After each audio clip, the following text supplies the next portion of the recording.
I am Sarah, and as Philip introduced before, I am, in my day job, the Global Neuroscience Practice Director at Millward Brown.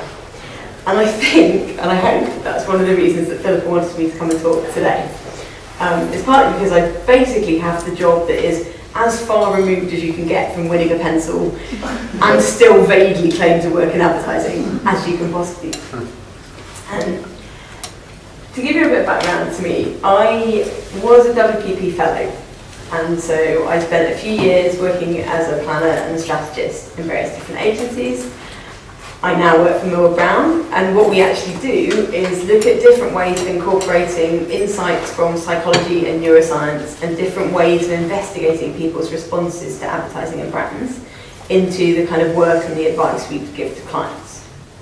But what really drew me to going on Time is that about 4 years ago, in fact exactly 4 years ago, I was living in South Africa and living and working in South Africa around the time of the last World Cup.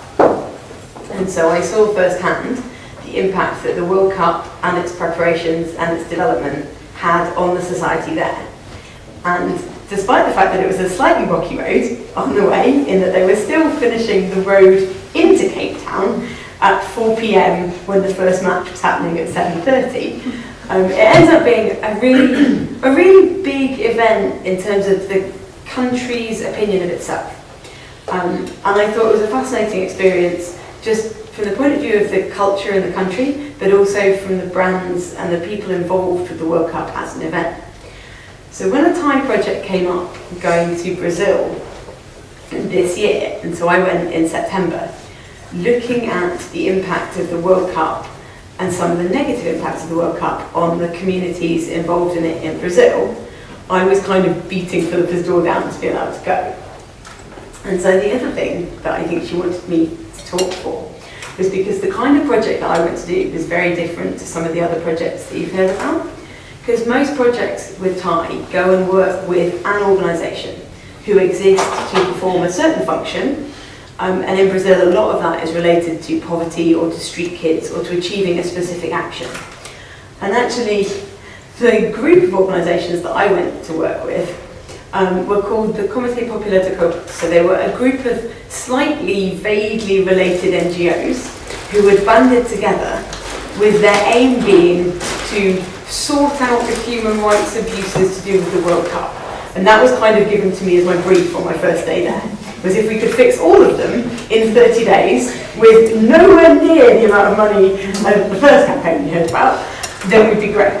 So a lot of the work that I did when I first got there was working with the organisations to try and find out what is it they were actually trying to do, and helping them understand that communications had to be something beyond just telling people that bad things are happening.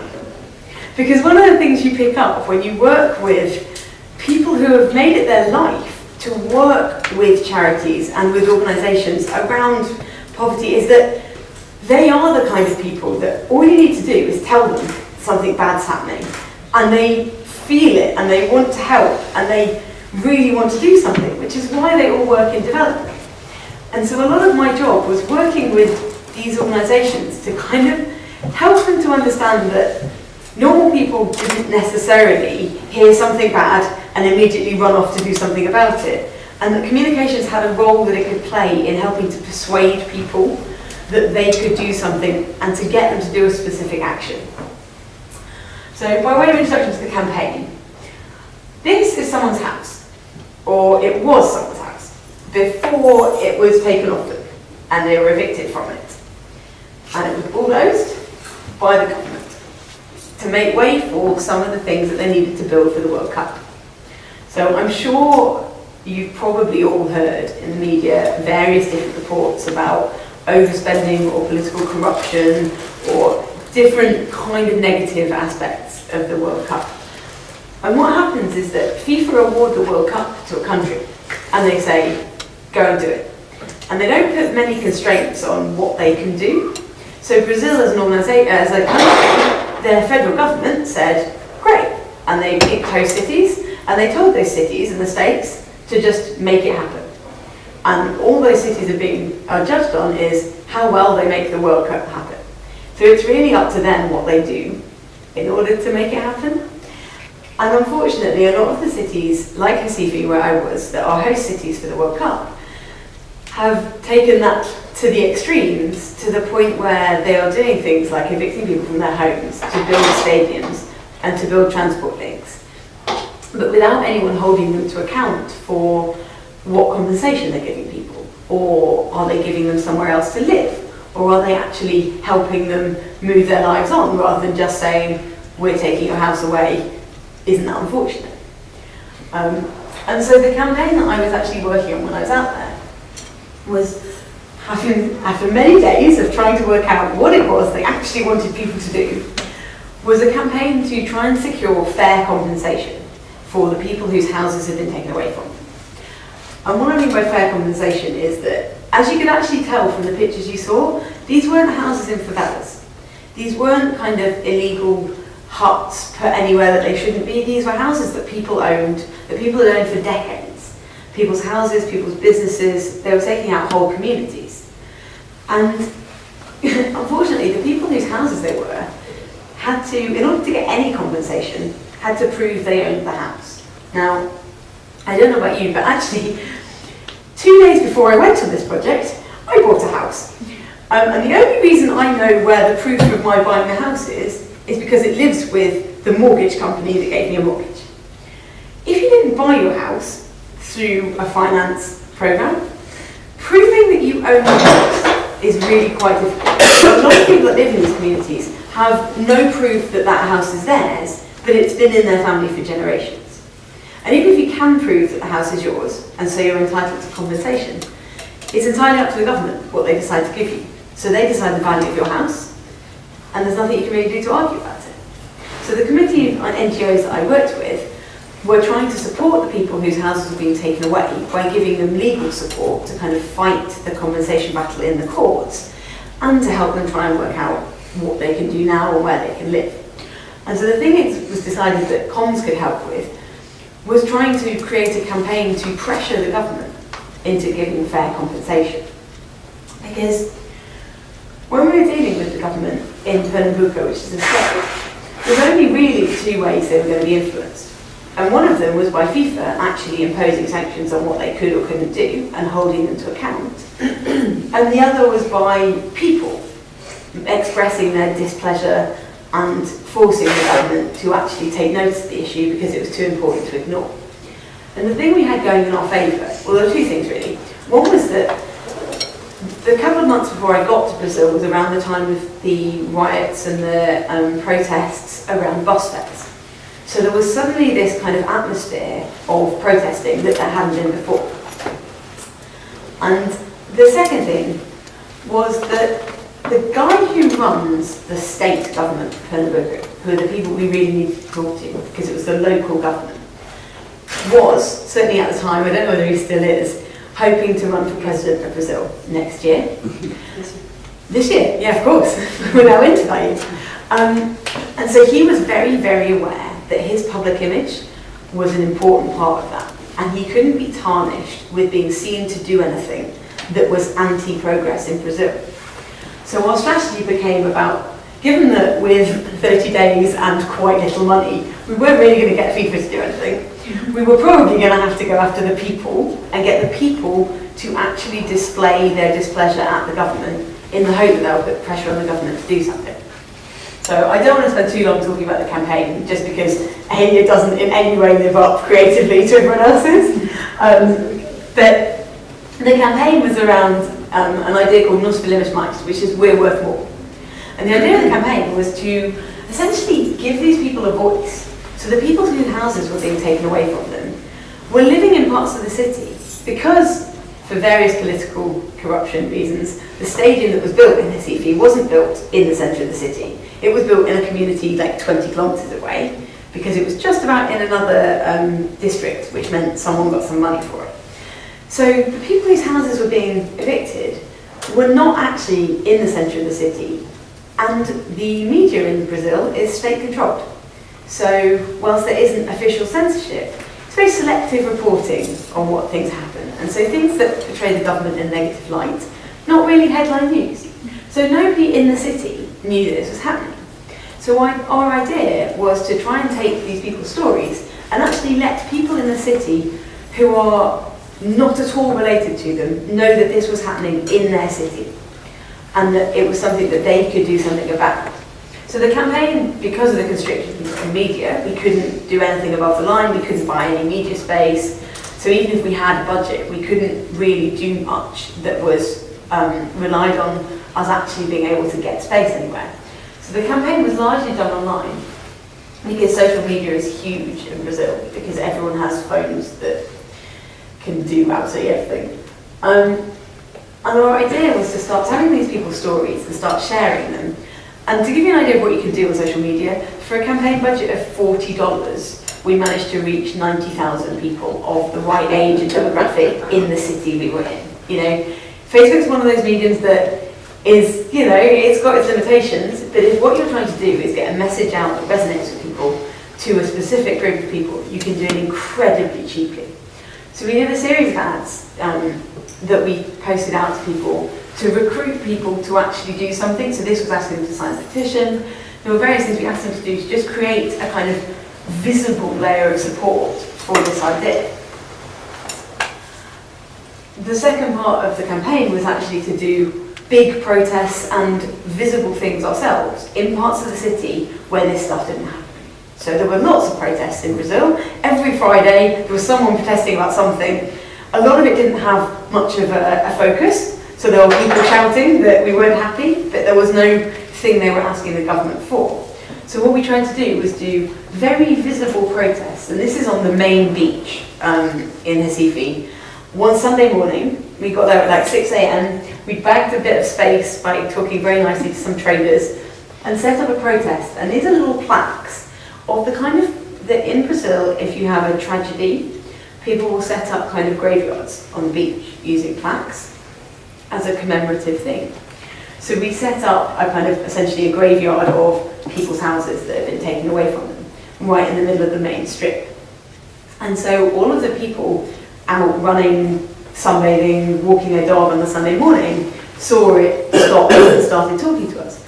And the response from the people who had no idea that this was happening in their city, because it was basically happening to people that had nothing to do with them, probably had a lot less money than them, because this is quite a rich area, was phenomenal. So we started just generating support, and people started coming themselves and taking photos, and we actually got quite a lot of coverage for it in a way that we could never have really got if that had been our campaign. But it was a really nice campaign. It was quite successful. The message really resonated with people. Lots of people did things as a result of it. But I think what Philippa really wanted me to talk about is what happened next. So the impact that doing this project has had on me and on kind of the situation there and my company.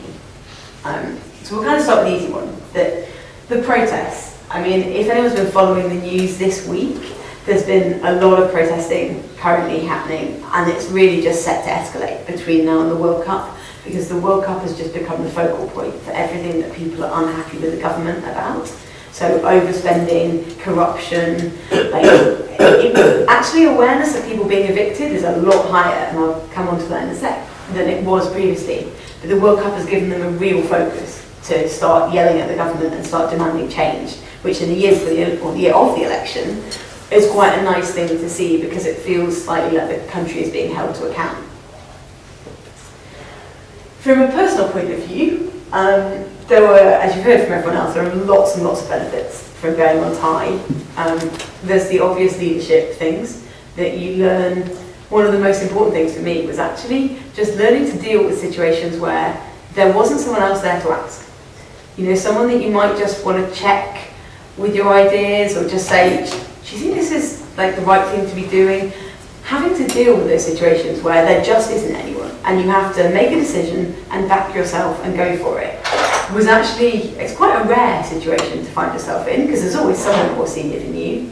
But for me, it was also really useful.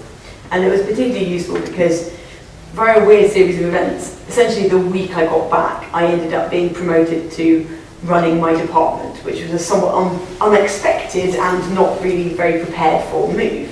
And it was only really having just come back from this completely alien experience where I definitely pushed myself out of my comfort zone. It definitely didn't feel like magic had happened, but some stuff had happened and we'd made something happen in the time. And I kind of just thought, I got back to work, well, doing my actual job can't really be as hard as that, so I might as well give it a go. This is an article that I wrote for Marketing magazine when I got back about the things that I learned and how it had helped me. The kind of things you learn are really obscure. So one of the things that I'm a linguistic imbecile. So other than like GCSE French and a smattering of Afrikaans swear words, I was really not able to communicate with anyone that doesn't speak English. So I had to learn Portuguese before I went, and I was kind of prepared for speaking Portuguese very badly to people and just smiling a lot and hoping they'd forgive me and get the gist of what I said, which on the whole they did. That was great. And what I was less prepared for was the effort it would take to speak English, because it was only when I was having to be translated for people that you realised how much of what you say is largely unnecessary, and it's very like flowery language and totally like peppered with idioms.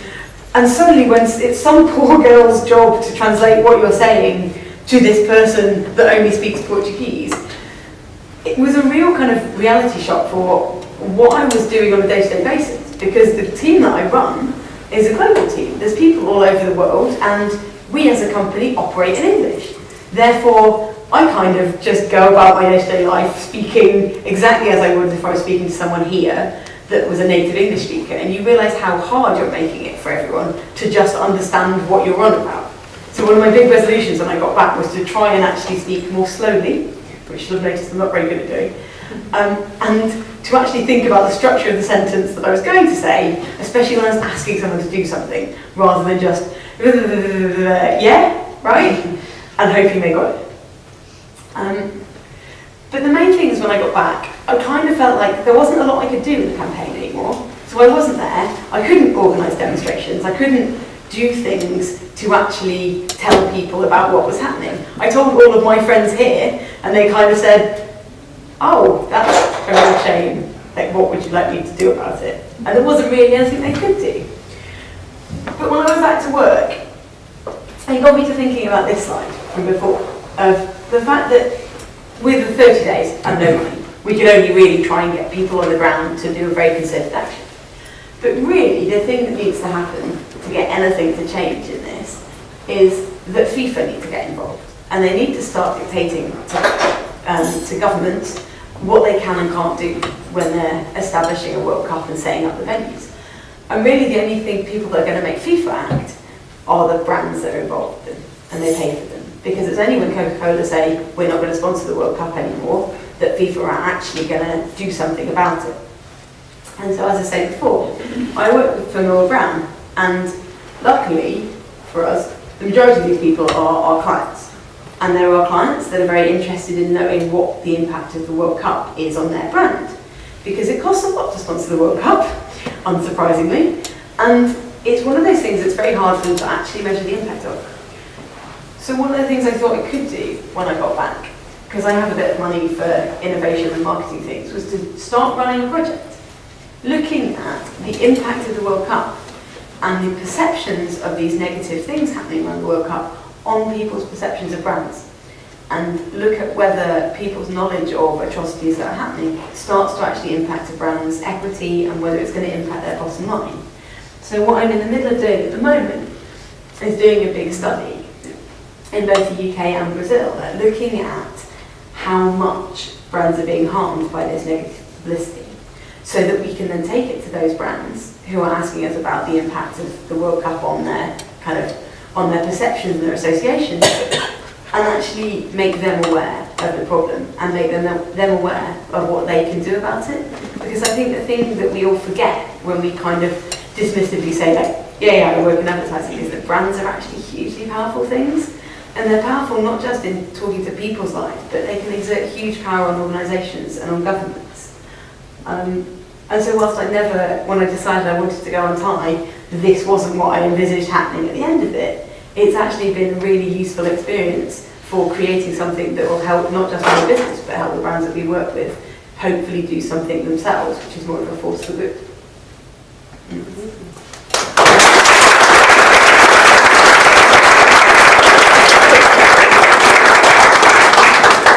Good. Well, that is it. So just a huge thank you to all of you for coming, and also a huge thank you, and I didn't say it at the beginning, to BVH and WPP who sponsored this evening.